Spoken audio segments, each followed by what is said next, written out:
I never thought I would become the kind of person who gets into a war with their HOA. But here I am, sitting in a lawyer's office explaining how the HOA president literally stole my space heater and ran up a $300 electricity bill in the process.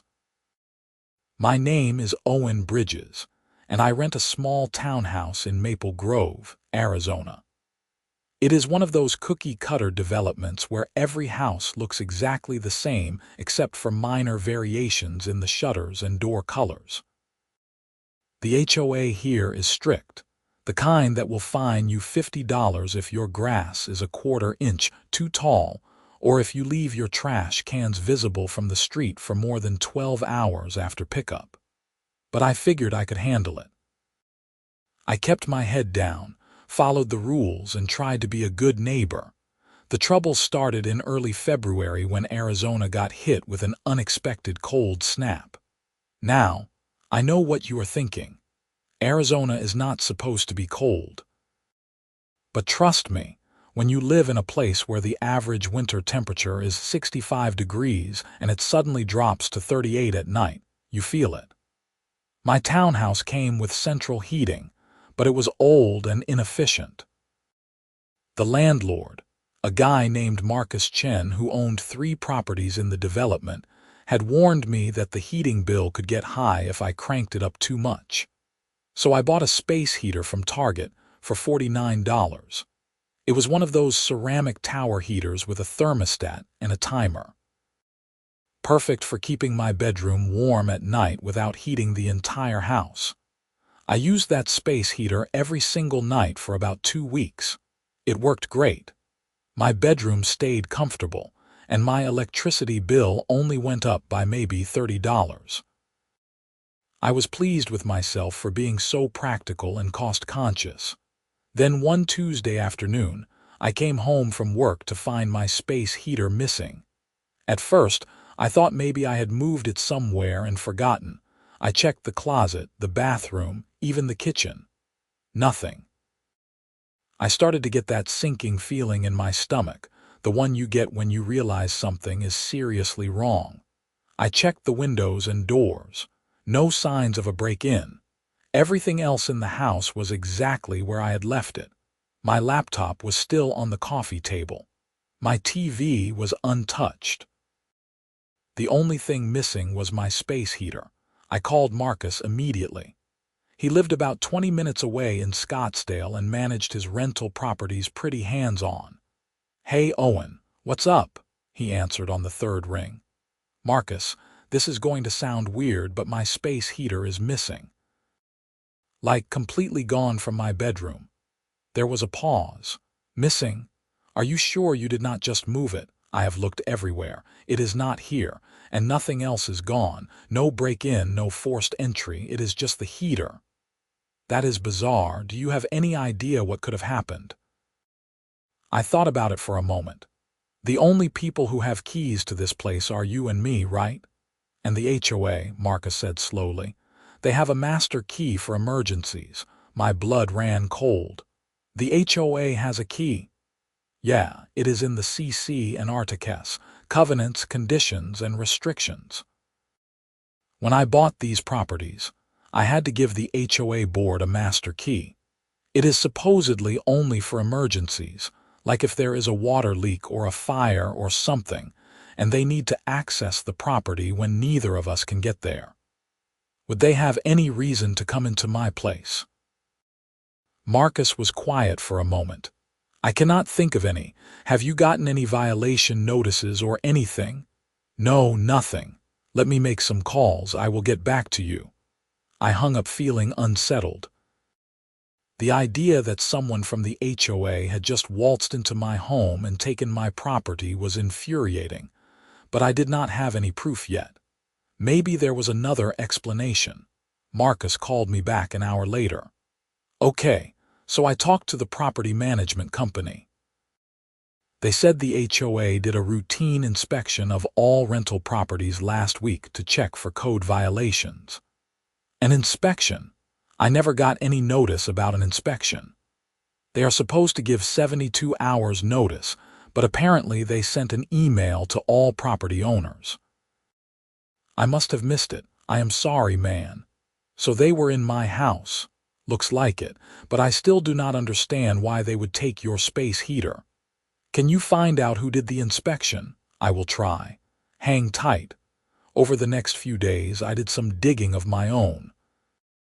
I started attending HOA meetings, which were held every other Thursday evening at the community center.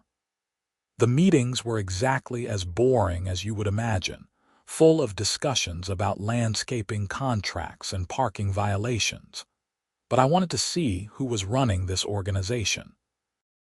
The HOA board consisted of 5 people, but one woman clearly dominated every conversation.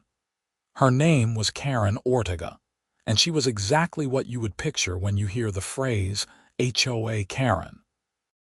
She was in her late 40s with a severe blonde bob haircut and the kind of pursed lips that suggested she had never smiled in her entire life. She wore a blazer to every meeting like she was attending a corporate board meeting instead of a neighborhood association gathering.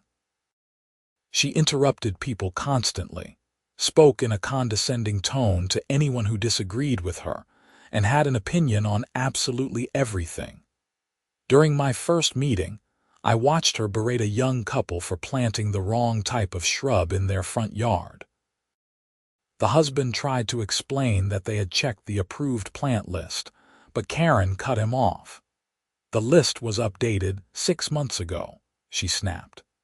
If you had been paying attention to the newsletters, you would know that Japanese boxwoods are no longer permitted because they attract aphids. But we did not get any newsletter about that, the wife said timidly. That is not the HOA's problem. Ignorance of the rules is not an excuse. You have 2 weeks to remove those shrubs and replace them with something from the approved list, or you will be fined $200. I felt bad for the couple, but I kept my mouth shut. I was there to observe, not to make enemies. After the meeting, I approached Karen casually. "Excuse me, Miss Ortega." She turned to me with an expression that suggested I was wasting her valuable time. "Yes. Hi, I am Owen Bridges. I rent one of the townhouses on Juniper Lane. I just had a question about property inspections." Her eyes narrowed slightly. "What about them?" "I heard the HOA did some inspections last week. I was just wondering if there was a report or anything I could see. I want to make sure everything is in compliance." "Inspection reports are for property owners only," she said curtly. "If your landlord wants a copy, he can request one through the proper channels."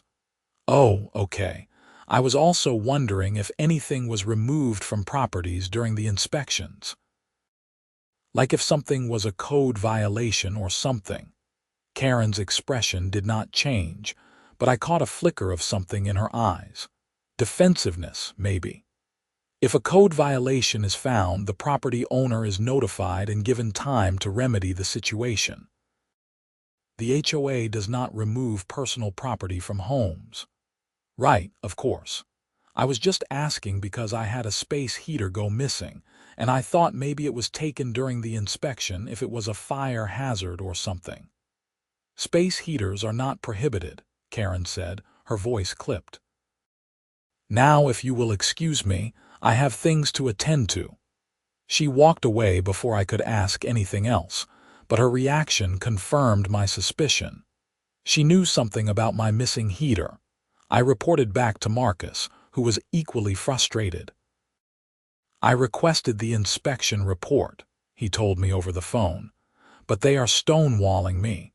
They keep saying it will be sent within 7 to 10 business days, but it has been almost 2 weeks now. This is ridiculous. Can we file a police report for theft?" "We could, but without proof, it is just going to be your word against theirs. And technically, they do have legal access to the property. So they can just steal whatever they want." "No, of course not. But we need evidence first." I decided to take matters into my own hands. I bought a cheap security camera from Amazon and set it up in my bedroom, angled toward the door. If someone came into my house again, I would have video proof. For the next 2 weeks, nothing happened. The camera recorded hours of absolutely nothing except me coming and going. I started to wonder if maybe I was being paranoid. Maybe the space heater had been taken during the inspection for a legitimate reason, and I just had not been properly informed. Maybe I was making a bigger deal out of this than necessary. Then March rolled around and I got a call from Marcus that changed everything. "Owen, you are not going to believe this," he said, his voice tight with anger. "What happened?" "I just got the electricity bill for your unit. It is $378. I nearly dropped my phone. "What? That is impossible. I have been super careful about not using too much electricity. I barely even use the heater anymore because it has been warming up." "I know. Your bill has been consistent at around $90 to $100 every month. This is insane." "I am looking at the usage chart right now, and it shows your consumption tripled in the last billing cycle." "That does not make any sense. I have not changed anything about how I use electricity." "I believe you. Something is very wrong here. I am going to call the power company and see if there was a meter reading error. Keep me posted." Marcus called back that evening. "Okay, so I talked to Arizona Public Service. They confirmed the meter reading is accurate. There was no error. Your unit genuinely used that much electricity." "But how? I have not been running anything different." There was a long pause. Then Marcus said slowly, "Unless someone else has been using your electricity." The pieces suddenly clicked into place in my mind. The HOA has a key. What if someone from the HOA is coming into my house when I am not here and using my electricity? For what? I do not know, but it would explain the usage spike and why they were so weird about the inspection report. That is a serious accusation, Owen. I know, but think about it. My space heater goes missing during their inspection. My electricity bill suddenly triples. Karen was super defensive when I asked about it. Marcus was quiet for a moment. "All right, here is what we are going to do. Can you check your security camera footage, see if anyone has been in your place?" "I only have the camera in the bedroom. But yeah, let me check." I pulled up the footage on my phone and started scrubbing through the last few weeks. At first, I did not see anything unusual. Then I noticed something odd. On several days, there were gaps in the recording. The timestamp would jump ahead by several hours, which meant the camera had been turned off and then turned back on. "Marcus, someone has been turning off my camera. Can you tell when?" "Let me check." I looked at the dates. The gaps always happened during weekday afternoons between 2 and 5 p.m., times when I was always at work. It is always weekday afternoons when I am not home. "Okay, can you take a day off work and stay home, hide somewhere and see if anyone shows up?" "Yeah, I can do that."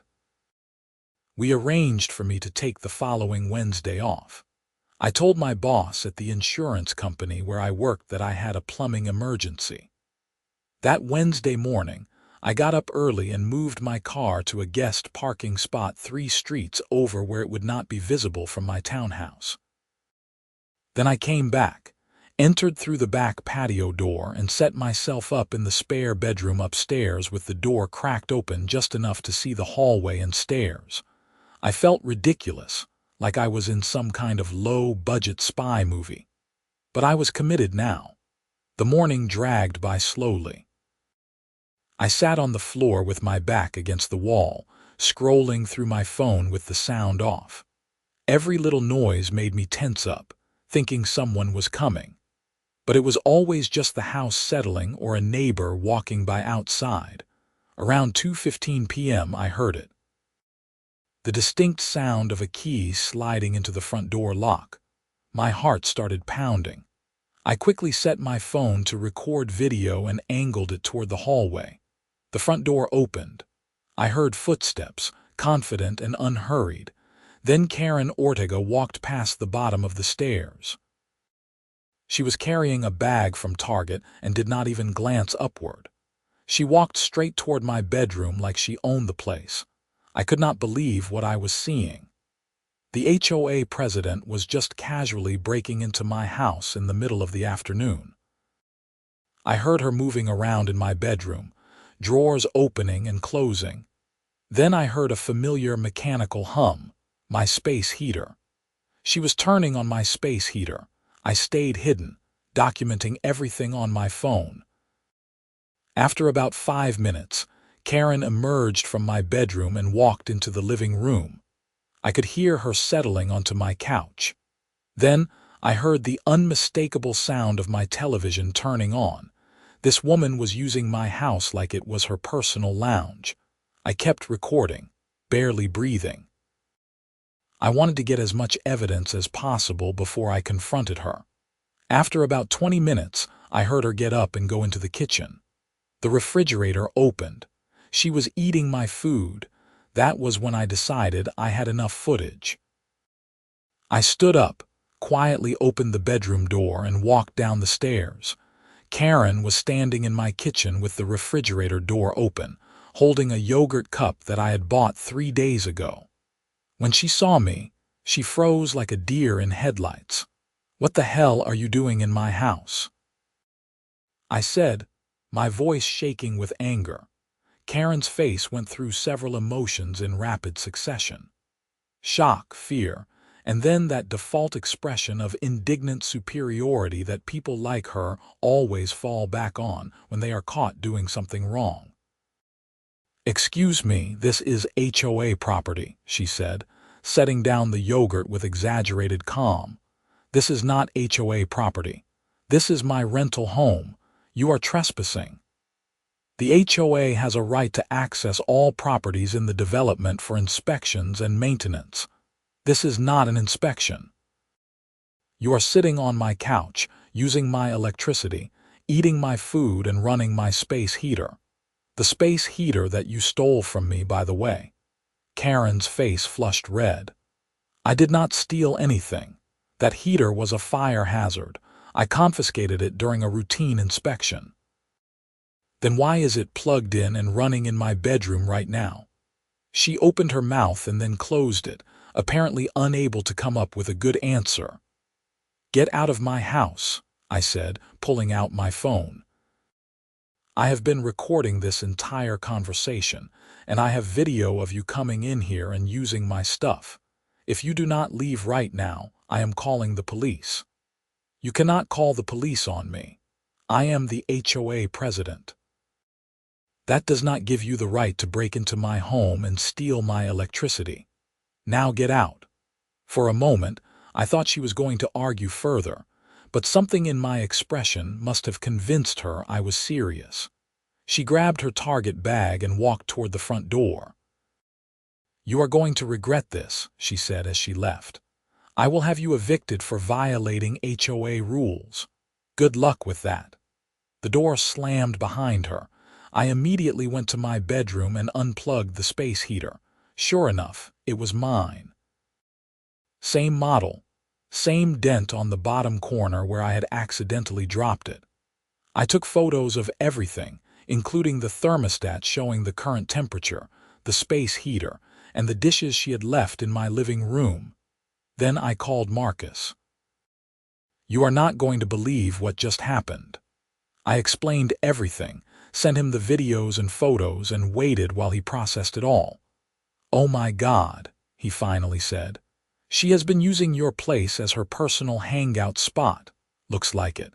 That is why my electricity bill tripled. She has been coming here almost every day, running the heater, watching TV, eating food. Who knows what else? This is insane. We need to report this to the police." I was thinking the same thing. We agreed to meet at the local police station. I gathered all my evidence, including the utility bills, the camera footage showing the gaps in recording, and the video I had just taken of Karen in my house. At the police station, we filed a report with an officer named Detective Mills. He was a middle-aged guy with a tired expression, like he had seen every kind of human stupidity imaginable and was no longer surprised by anything. I showed him all the evidence. He watched the video of Karen helping herself to my yogurt and shook his head. "This is a new one," he said. "I have dealt with HOA disputes before, but never anything quite like this." "Can you arrest her?" I asked. "Well, it is a bit complicated. She does have legal access to the property through the HOA master key agreement. But she was clearly using that access for personal reasons, which is not what it is intended for. And the theft of the space heater is pretty clear-cut. Let me talk to the DA's office and see what they want to do." "How long will that take?" "Probably a few days. In the meantime, I would recommend changing your locks. Even though she technically has a legal right to a key given the circumstances, I think you would be justified in securing your property." Marcus nodded. "I will call a locksmith today." We left the police station feeling somewhat vindicated, but also frustrated that Karen was not immediately being hauled off in handcuffs. I understood that the legal system takes time, but I was angry. This woman had violated my privacy, stolen my property, and cost me hundreds of dollars in electricity bills. Marcus changed the locks that same day and did not provide a new key to the HOA. Within 48 hours, I received a formal notice from the HOA citing me for unauthorized lock changes and threatening a $500 fine.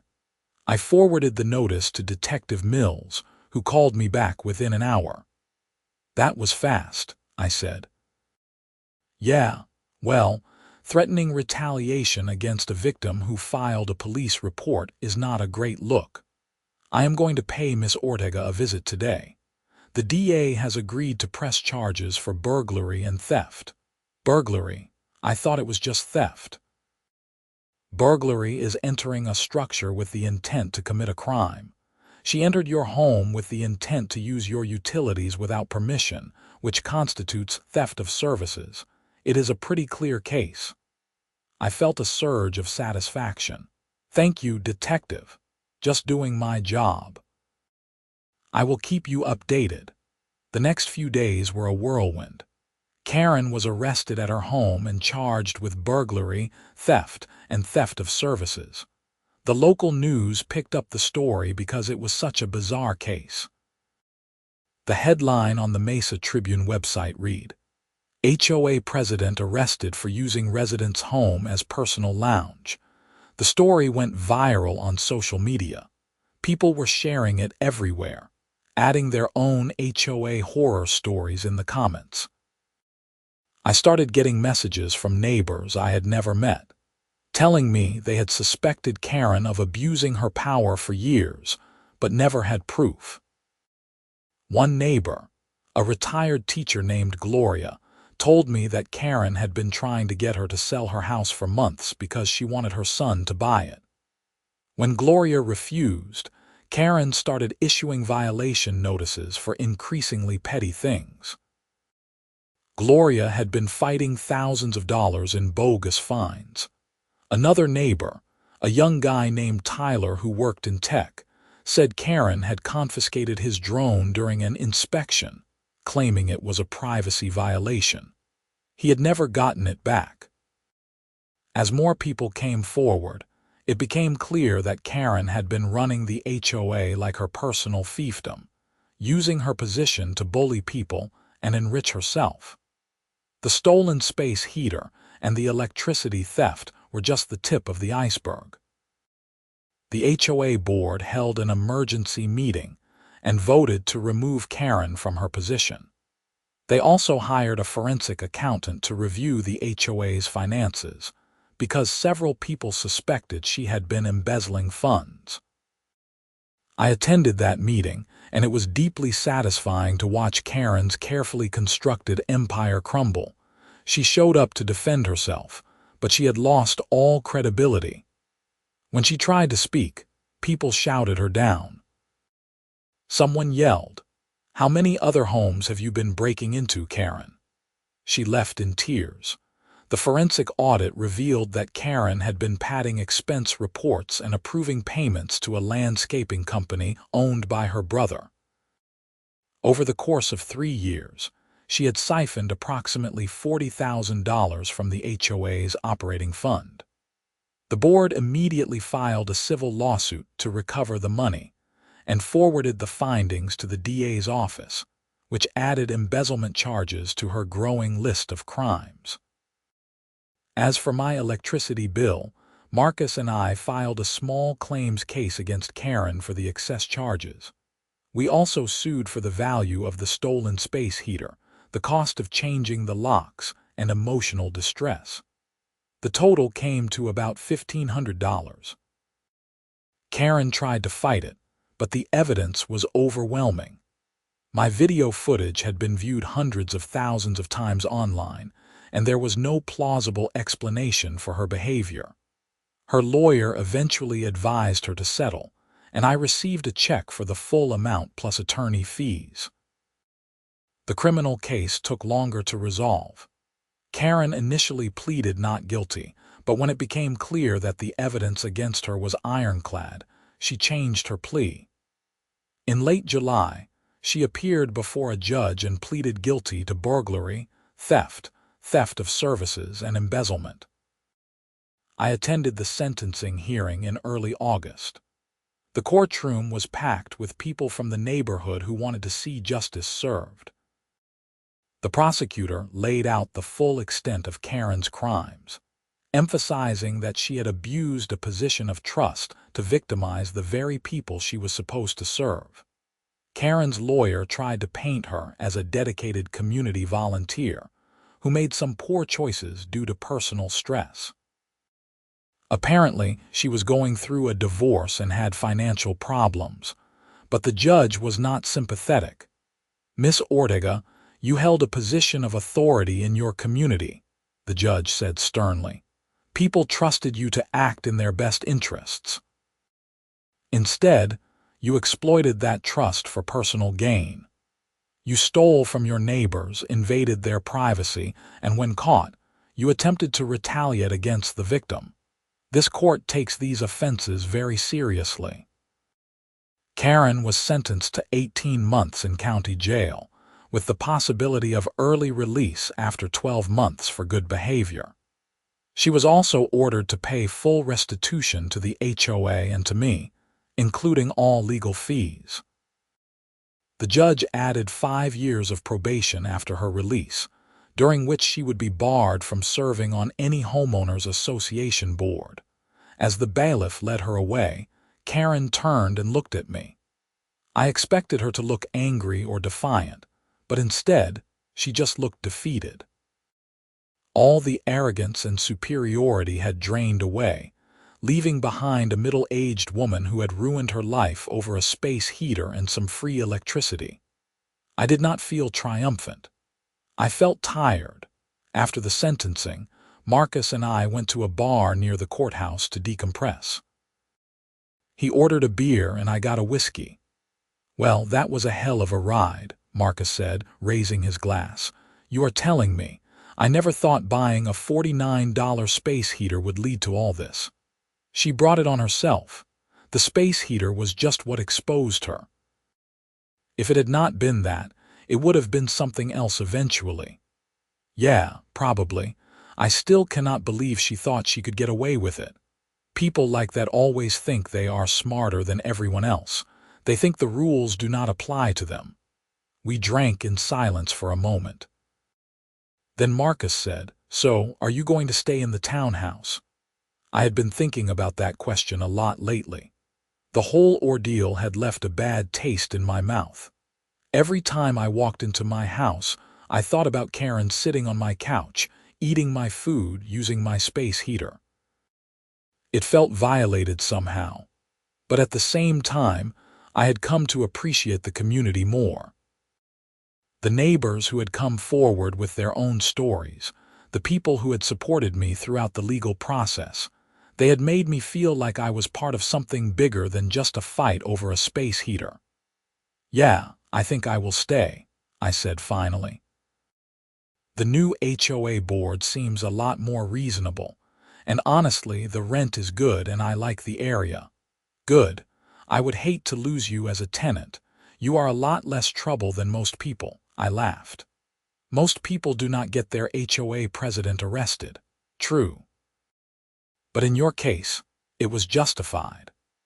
The new HOA board, led by a reasonable woman named Patricia who worked as a school principal, implemented a bunch of reforms. They changed the rules about master key access, requiring written notice at least 1 week in advance for any non-emergency entry. They also installed a formal complaint process with oversight and made all financial records available for review by any homeowner. The neighborhood felt different after that. People were more engaged, more willing to speak up when something was not right. The fear that Karen had cultivated, the sense that the HOA could punish you on a whim for any perceived slight, had evaporated. I got my space heater back as part of the restitution. It had been in Karen's garage the whole time, along with Tyler's drone and a bunch of other stuff she had confiscated over the years. I plugged it in that winter, and it worked perfectly, keeping my bedroom warm on cold Arizona nights. Sometimes when I look at that space heater, I think about how something so small and ordinary became the catalyst for exposing years of corruption and abuse. It reminds me that standing up for yourself matters, even when it feels like you are up against someone more powerful. The story made rounds on social media for months. I did interviews with a couple of local news stations and even a national podcast about HOA horror stories. People reached out from all over the country, sharing their own nightmare experiences with power-hungry board members. It seemed like Karen was not an isolated case, but rather part of a larger pattern of petty tyrants using HOA positions to control and exploit their neighbors. One of the more interesting developments came in October, when a state legislator contacted me. His name was Representative David Murphy, and he represented a district in suburban Phoenix. He had seen the news coverage of my case and was interested in reforming Arizona's HOA laws. "Your situation exposed some serious gaps in our current system," he told me during a phone call. "HOA boards have too much power and too little oversight. I am working on a bill that would create more accountability and transparency." "What kind of reforms are you thinking?" I asked. "Well, for one, mandatory background checks for anyone serving on an HOA board. Also, stricter rules about financial audits and public access to records, and definitely clearer guidelines about when and how HOAs can access private property." "That all sounds good to me. Would you be willing to testify when we bring this to committee? Personal stories are powerful. They help legislators understand why these reforms matter." I agreed, and in January of the following year, I found myself at the Arizona State Capitol in Phoenix, sitting in a committee hearing room and telling my story to a panel of lawmakers. It was intimidating, but I focused on the facts and on why the system needed to change. The bill, which became known informally as the HOA Accountability Act, passed committee and eventually made it to the full legislature. It passed both chambers with bipartisan support and was signed into law that spring. It was not perfect, but it was a step in the right direction, creating more safeguards against the kind of abuse that Karen had perpetrated. I never expected that my fight over a stolen space heater would contribute to actual legislative change. But that is how these things sometimes work. One person standing up and saying, "This is not right," can create ripples that spread far beyond the initial situation. Back in Maple Grove, life returned to something resembling normal. The HOA under Patricia's leadership was functional but not oppressive. They focused on actual community issues like maintaining common areas and organizing neighborhood events, rather than nitpicking about the height of people's grass or the color of their mailboxes. I even volunteered to serve on the communications committee, helping to redesign the monthly newsletter and manage the community website. It felt good to be involved in a positive way, to help shape the organization into something that actually served residents rather than ruling over them. Marcus and I developed a good friendship through the whole ordeal. He was a good landlord, responsive and fair, and I appreciated how he had backed me up when things got crazy. When my lease came up for renewal, we negotiated a deal where he gave me a discount on rent in exchange for doing some minor property maintenance tasks. It worked out well for both of us. As for Karen, I heard through the neighborhood grapevine that she served 13 months in county jail before being released on probation. She had to sell her house in Maple Grove to pay the restitution and legal fees. I heard she moved to somewhere in New Mexico to live with family. I do not know if she learned anything from the experience, but she was no longer my problem. The divorce she was going through during the crimes was finalized while she was in jail. Apparently, her husband had been completely blindsided by her behavior and wanted nothing to do with her afterward. I felt a little bad about that, but then I remembered how she had invaded my privacy and stolen from dozens of people, and the sympathy faded. One unexpected positive outcome was that Tyler, the guy whose drone had been confiscated, and I became friends. He was into photography and videography, and we started collaborating on some creative projects. He wanted to make a short documentary about HOA abuses, using my case as the central narrative. I was a bit hesitant at first, not wanting to relive the whole experience, but he convinced me it could help educate people. We spent several weeks that fall filming interviews with neighbors, getting footage of the community, and editing together the story. Tyler was talented, and the final product was a tight 20-minute documentary that really captured the absurdity and seriousness of what had happened. We submitted it to a few film festivals, not expecting much, but it ended up winning an Audience Choice Award at a festival in Tucson. That led to it being picked up by a streaming service that specialized in short-form documentaries. Suddenly, our little neighborhood drama was being watched by people all over the world. The money from the streaming deal was not huge, but Tyler and I split it, and it was a nice bonus. More importantly, the documentary sparked even more conversations about HOA reform. I got messages from people in California, Texas, Florida, and other states saying they were using our story to push for changes in their own communities.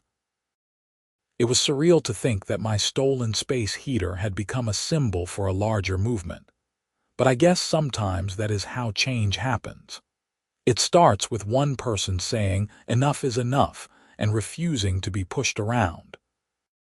The following spring, the neighborhood held its annual community picnic at the park in the center of the development. It was a beautiful Arizona day, sunny but not too hot, with a light breeze. Families were grilling burgers and hot dogs. Kids were playing on the playground equipment, and people were actually talking to each other instead of hiding in their homes afraid of HOA violations. Patricia gave a short speech thanking everyone for their patience during the transition and emphasizing that the HOA existed to serve the community, not the other way around. People actually applauded. It was such a stark contrast to the atmosphere under Karen's reign.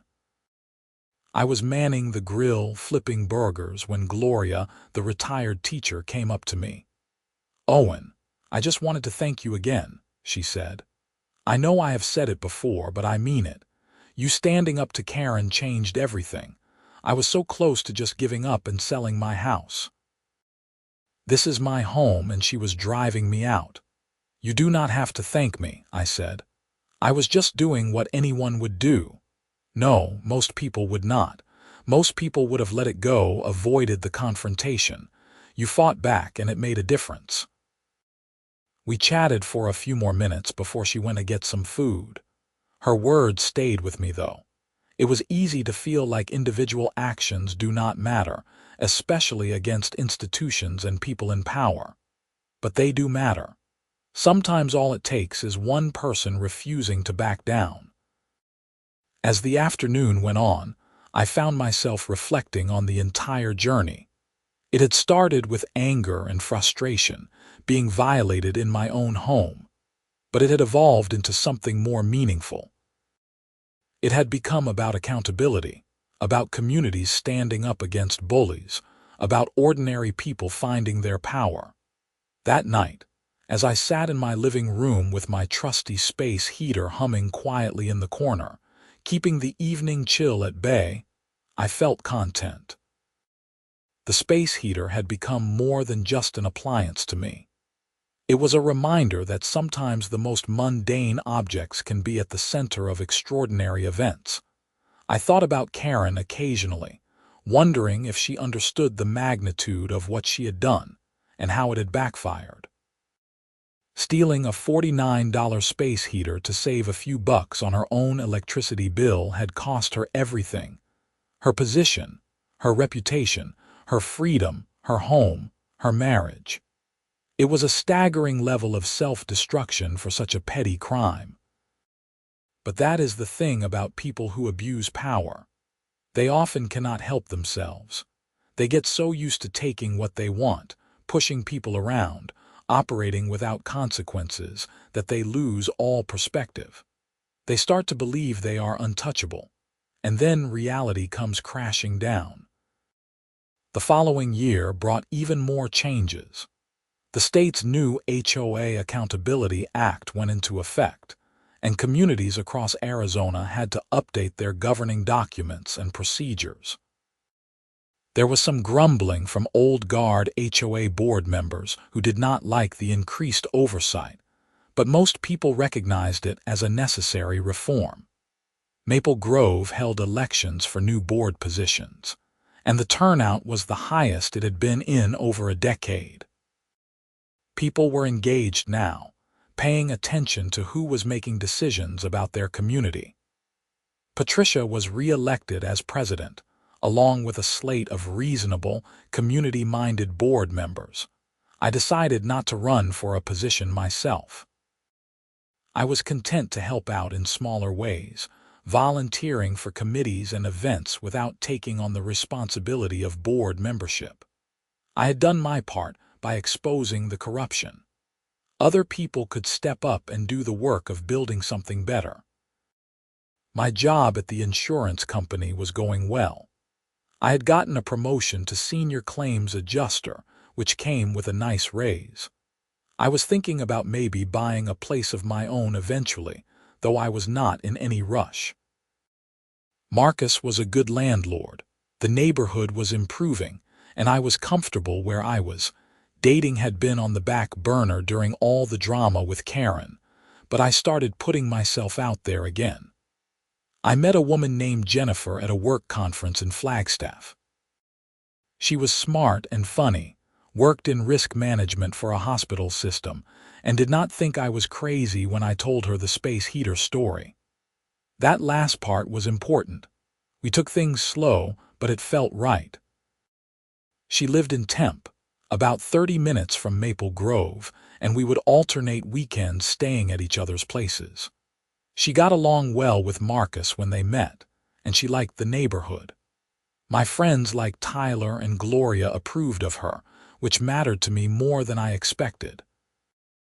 One Saturday morning in late summer, Jennifer and I were having coffee on my back patio when she said, "You know, this whole experience changed you." "What do you mean?" "When you tell the story, you focus on the facts, the legal stuff, the outcome. But I can tell it affected you on a deeper level. You are more confident now, more willing to stand up for yourself and others." I thought about that. She was right. Before the space heater incident, I had been the kind of person who avoided conflict, who kept his head down and did not make waves. I had let people walk over me more times than I could count, always rationalizing it as picking my battles or being easygoing. But having my home invaded, my property stolen, and my concerns dismissed had flipped a switch in me. It had shown me that sometimes you have to fight, even when it is uncomfortable, even when the odds seem stacked against you. And more importantly, it had shown me that fighting back could actually work. Yeah, I guess it did change me, I admitted. I do not think I could go back to just accepting things I know are wrong, even if it is easier. That is a good thing, Jennifer said, squeezing my hand. The world needs more people who are willing to stand up. We sat in comfortable silence for a while, enjoying the morning sun and the relative quiet of the neighborhood. In the distance, I could hear kids playing, someone mowing their lawn, normal suburban sounds. It felt peaceful. The documentary Tyler and I made ended up having an even longer tail than we expected. It got picked up by a couple of news outlets doing stories on HOA reform, and clips from it were used in a segment on a national morning show. Tyler parlayed that exposure into more videography work, eventually quitting his tech job to do it full-time. As for me, I became something of an accidental expert on HOA issues. I got invited to speak at community meetings in other cities, sharing my experience and offering advice on how to deal with abusive board members.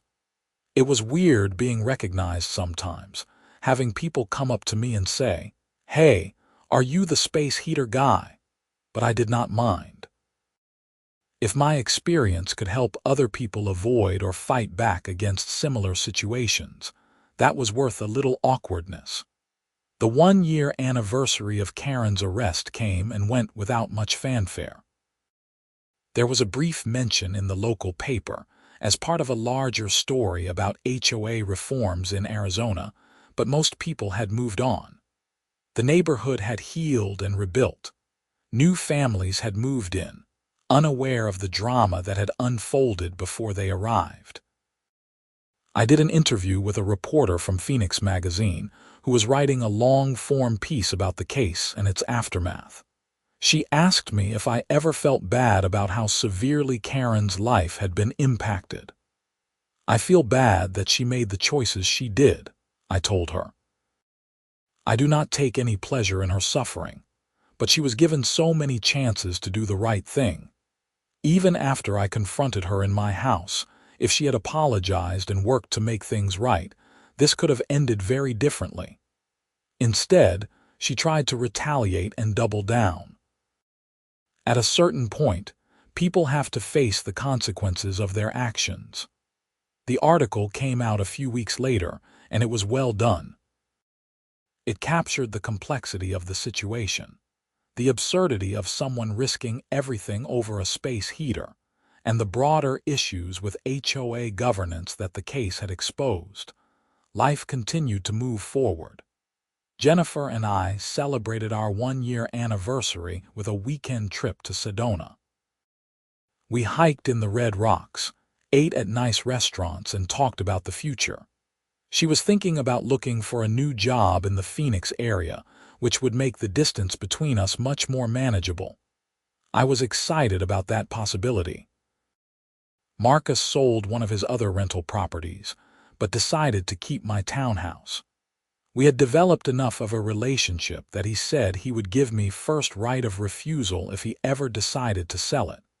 I told him I would definitely be interested when the time came.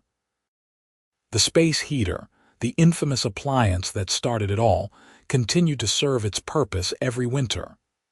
It sat in the corner of my bedroom, reliable and unassuming. Sometimes when I plugged it in on a cold night, I would shake my head and laugh at the absurdity of everything that had happened because of it. Tyler joked that I should donate it to a museum or something, preserve it as a piece of HOA resistance history. I told him absolutely not. It was just a space heater, and I needed it to stay warm. But he was not entirely wrong. That $49 appliance had become symbolic of something larger. It represented standing up to bullies, exposing corruption, demanding accountability. It represented the idea that ordinary people have power when they refuse to be pushed around. 2 years after the initial incident, I attended a state HOA conference in Scottsdale. Representative Murphy, who had championed the HOA Accountability Act, was giving a keynote speech. Afterward, we chatted briefly, and he told me that the law had already made a significant impact. Dozens of complaints had been filed using the new oversight mechanisms, and several corrupt board members had been removed from power. "Your case really was the catalyst," he said. It gave people a clear example of why these reforms were necessary. Sometimes that is what it takes, a story that captures the public imagination. I met other people at the conference who had their own HOA nightmare stories. A man from Tucson whose board had foreclosed on his house over $200 in unpaid fines. A woman from Surprise whose HOA had prevented her from installing solar panels, despite a state law protecting that right. An elderly couple from Chandler who were being harassed with constant violation notices because they had spoken out against the board at a meeting. Each conversation reinforced how widespread these problems were. Karen was not an anomaly. She was part of a pattern, a symptom of a system that gave too much power to too few people with too little oversight. But I also met people who were working to change things, who were running for their HOA boards with genuine intentions to serve their communities, who were organizing neighbors to push back against abuses. The fight was ongoing, but there was hope. As I drove home from the conference, I felt grateful for how things had turned out. Yes, it had been stressful and exhausting and sometimes scary, but it had also been empowering. I had learned that I was stronger and more capable than I thought. I had discovered a community of people willing to support each other. I had been part of creating actual systemic change, all because someone stole my space heater. Jennifer moved to Phoenix that fall, getting a great job with a healthcare company near Scottsdale. She found an apartment closer to my place, and we started spending even more time together. We talked seriously about moving in together eventually, maybe looking for a house we could buy jointly. I liked the idea of putting down more permanent roots, especially now that the neighborhood felt like a real community. The holidays came around, and the HOA organized a neighborhood lights contest. It was the kind of wholesome, fun activity that people actually wanted to participate in, unlike the fear-based compliance culture that had existed under Karen. My neighbors and I decorated our townhouses, and kids walked around with their parents in the evening admiring the displays. I won third place in the contest, which came with a $50 gift card to a local restaurant. Patricia presented it to me at the holiday party, and everyone clapped. It was a small moment, but it felt significant. This was what an HOA could be when it functioned properly, bringing people together instead of tearing them apart. As the year wound down, I found myself reflecting on everything that had transpired since that cold February afternoon, when I came home to find my space heater missing. It felt like a lifetime ago in some ways, but in others, it felt like yesterday. The anger I had felt then had transformed into something more productive, a commitment to not letting people abuse their power without consequences. I thought about Karen sometimes, wondering what she was doing in New Mexico, whether she had found a way to rebuild her life. I did not hate her. I actually pitied her in a way. She had thrown away so much for so little. But I also did not regret pursuing justice. What she had done was wrong, and she needed to be held accountable.